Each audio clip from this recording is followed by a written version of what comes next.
ஆனால் ஆரம்ப காலத்தில் இஸ்லாமியர்களை வந்து ரொம்ப இழிவாக பேசுறீங்க, தவறாக சித்தரிச்சிங்க. அதன் சமூக மத்தியில் ரொம்ப உங்களுக்கு ஒரு அவப்பேர் வந்தது. இப்போது நெருக்கம் காட்டுறீங்களா இஸ்லாமியர் மத்தியில்? இது 2026 தேர்தலுக்காக யோகா விதிக்கிறீங்களா? இல்லை, நான் எப்பவுமே தவறா பேசுறது சித்தரிச்சது இல்லையே. இது புது குற்றச்சாட்டா இருக்கே. இல்ல, சாத்தானின் பிள்ளைன்னு நம்மள சொன்னீங்க இல்லையா? அதுக்கு நான் சாத்தானின் பிள்ளைன்னு ஆரம்பத்துல இல்ல, சாத்தானின் பிள்ளைகள்னு சொல்லல. இறை மக்களாக இருக்க வேண்டிய நீங்கள் இந்த கிறிஸ்தவ இஸ்லாமிய மக்கள் சாத்தானின் பிள்ளைகளா மாறிக்கொண்டிருக்கீங்களேன்னு பேசினேன். 2 ஆண்டுக்கு முன்னாடி தான் பேசினேன், ஆரம்பத்துல இல்ல. காரணம் என்ன? இப்ப இவ்வளவு பேர் கோபமா பேசுறாங்கல்ல, என்ன இப்படி ஆயிப்போச்சு ஏமாந்துன்னு திரும்பி திரும்பி சொந்த மகன் இவ்வளவு அக்கறையோட நிக்கிறேன் ஒரு ஆதங்கத்துல பேசுறதா? ஒழுங்கா படிக்கலன்னா கொன்னூறுண்டாங்கிற மாதிரி திரும்ப திரும்ப நான் சொல்றேன். நீ திரும்பி திரும்பி அநீதி செய்யறேன். நபிகளார் கோட்பாடு என்ன? அநீதியை கண்டு அச்சம் கொள்ளாமல் துணிந்து எதிர்ப்பவன் எவனோ அவனை உண்மையான ஜிகாத். இப்ப துணிந்து எதிர்த்து நின்று போராடி உண்மையான ஜிகாத்தானவே ஒரே ஒருத்தன் தான், எங்க அண்ணன் பழனி பாபா தான். இங்க நீங்க அநீதின்னு தெரியுது. நான் உங்ககிட்ட ஒரு கேள்வி கேட்கிறேன், நீங்க என்ன கேள்வி கேட்டீங்க, நான் விளங்கிக்கிட்டேன்.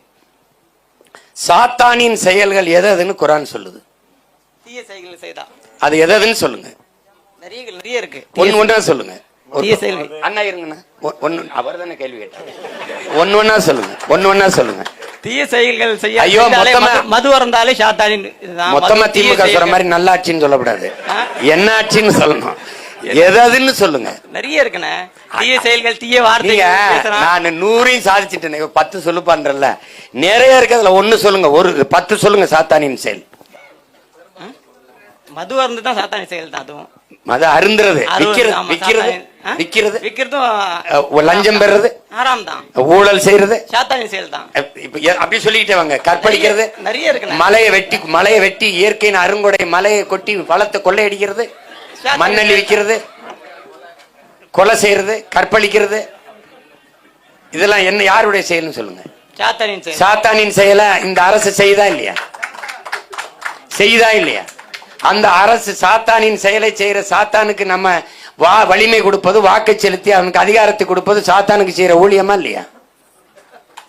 திமுகவை சார்ந்தவர்கள் செய்கிறார்கள் என்று சாத்தானின் பிள்ளை சொல்லலாம். ஒட்டுமொத்த சமூகத்தை நீங்க சொல்றது. நான் திருப்பி சொல்றேன், நீங்க நம்ப மாட்டீங்க. நம்ம ஓட்டுல தான் உட்கார்ந்தே இருக்கான்.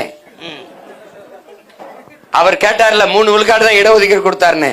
அந்த கொடுத்தவருக்கு இடத்த கொடுத்தது நம்ம தான்ங்கிறத நம்ம மறந்துட்டு தான் இவன் வம்பளத்துக்கு பிரச்சனை பண்ணிட்டு இருக்கிறான். சாத்தானின் செயலை ஒரு அரசு சொல்லுது. நம் குரானும் பைபிளும் சொன்ன இந்த வேதங்கள், இந்த குரான் சொல்றதுல இருக்கிற எல்லா தீய செயலையும் இந்த அரசே செய்து அது